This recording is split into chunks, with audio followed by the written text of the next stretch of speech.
Harka fuuni daawwattoota keenya jaallatamoo waliif TV irraa oduu yeroo kanaatiif qindeeffannee jirruun isinitti himaa Andaaniil Tasfaayeetii hangafoota oduu. Magaalaa Finfinneetti dhorkiin tajaajila lafaa fi dhimma lafaan wal qabatan irra kaa'amee ture kaafame. Finfinneetti tajaajilli konkolaattota baajaajii har'arraa eegalee uggurame. Raashiyaan haleellaa misaayilaa adda addaa Yuukireen irratti raawwatteen miidhaan adda addaa qaqqabe. Amma gara bal'ina oduutti isin dabarsa. Magaalaa Finfinneetti dhorkiin tajaajila lafaa fi dhimma lafaan wal qabatan irra ture kaafame. Magaalaa Finfinneetti dhorkiin tajaajila lafaa fi dhimma lafaan wal qabatan irra kaa'amee ture ka'uu biiroon bulchiinsa lafa magaalichaa beeksisee jira. Hoogganaan biirichaa Dr. Qanaa Yaadataan ibsaa FBC'tiif kennaniin tajaajila lafaa fi dhimma lafaan wal qabatee qulqulleessuuf dhorkiin yeroof kaa'amee ture ka'uu ibsaniiru. Dhorkichi guyyaa kaleessaa guraandhala 29/2015 irraa eegalee ka'us Dr. Qanaan himanii jiru. Abbaan dhimmaa dhimmoota lafaan wal qabatan irratti ragaalee guutuu qabachuun qaama dhimmi ilaallatu irraa tajaajila argachuu kan danda'u ta'uu ibsanii jiru. Magaalichatti weerara lafaa ittisuuf tajaajila lafaa fi dhimma lafaan wal qabatan irratti dhorkiin amajjii 14/2015 ka'amuun isaa ni yaadatama. Magaalaa Finfinneetti tajaajilli konkolaattota baajaajii har'arraa eegalee uggurame. Magaalaa Finfinneetti guyyaa har'arraa eegalee tajaajilli geejjibaa konkolaattota miilla 3-4 baajaajii naannawaa kamittuu yeroo murtaa'eef ugguramuu biiroon geejjibaa magaalaa Finfinnee beeksise. Biirichi akka beeksisetti kenniinsa tajaajila geejjibaa baajaajii sadarkaa fooyya'aan hoogganuu fi hojiilee fooyyeessaa hojimaataa taasisaa jira.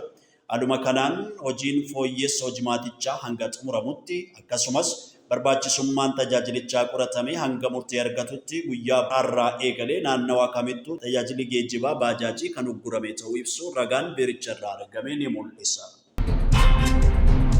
Baankiin hojii gamtaa Oromiyaa gamoo guddaa biyyattii abbaa darbii 65 Finfinnee Taawur jechuun moggaase magaalaa Finfinnee keessatti ijaarsisuu fi baankichi milkaa'ina piroojeektii ijaarsa gamoo kanaatiifis gorsituu injineringii konsaltaantis Giroop ESG jedhamu waliin waliigaltee mallatteessee jira.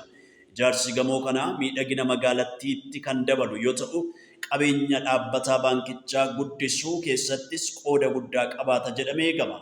Baankichi dhiyeenya kana piroojeektii ijaarsa gamoo abbaa darbii 47 faayinaanshal diistiriiktii jechuun moggaaseef gorsituu qacaruun sochii eegaluunsaa kan yaadatamudha. Kana malees baankichi Raaboo Baank waliin hojjechuudhaaf waliigaltee mallatteessee jira.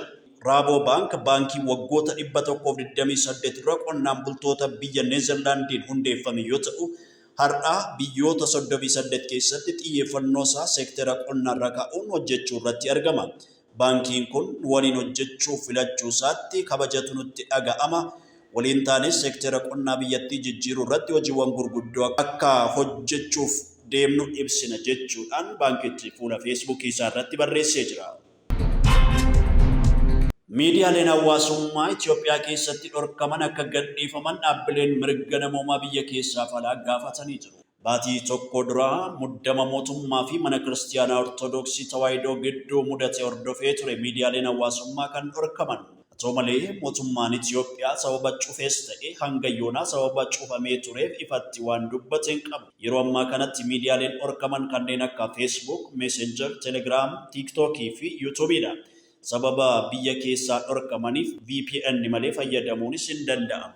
Dhaabbati buufata isaa London godhatee fi dhimma VPN qoratu Top10 VPN ammallee Itoophiyaatti fedhiin VPN akka jiruu fi yeroo tokko tokko dhibbentaa 3,651 guddatee akka ture ibseera. Gareen mirga namoomaaf falmu Amnesty International hangafoonni dhorkaa miidiyaalee hawaasummaa irratti ka'an akka kaasan gaafatee jira.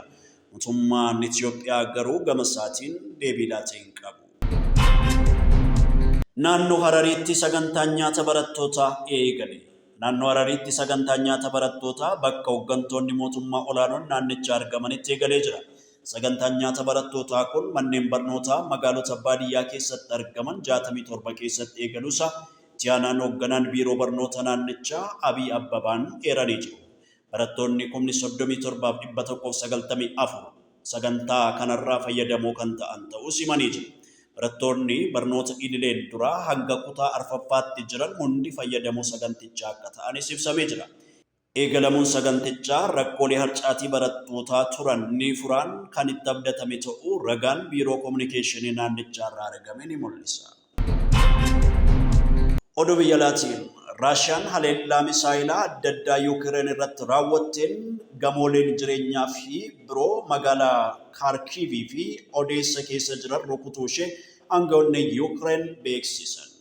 Haleellaan kun naannolee hedduutti tajaajila ibsaa addaan kutuusaa aangawooti dabaluudhaan himanii jiru.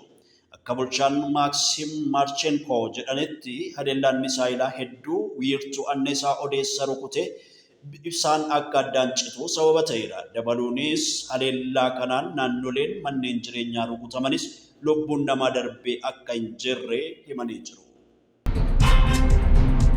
Jaallatamoo daawwattoota keenya oduu keenya ammaaf qindeeffanne xumurree jirra. Waan waliin turtanii nu daawwattaniif ulfaadhaa isinii jenna. Yeroo gaarii qabaadhaa.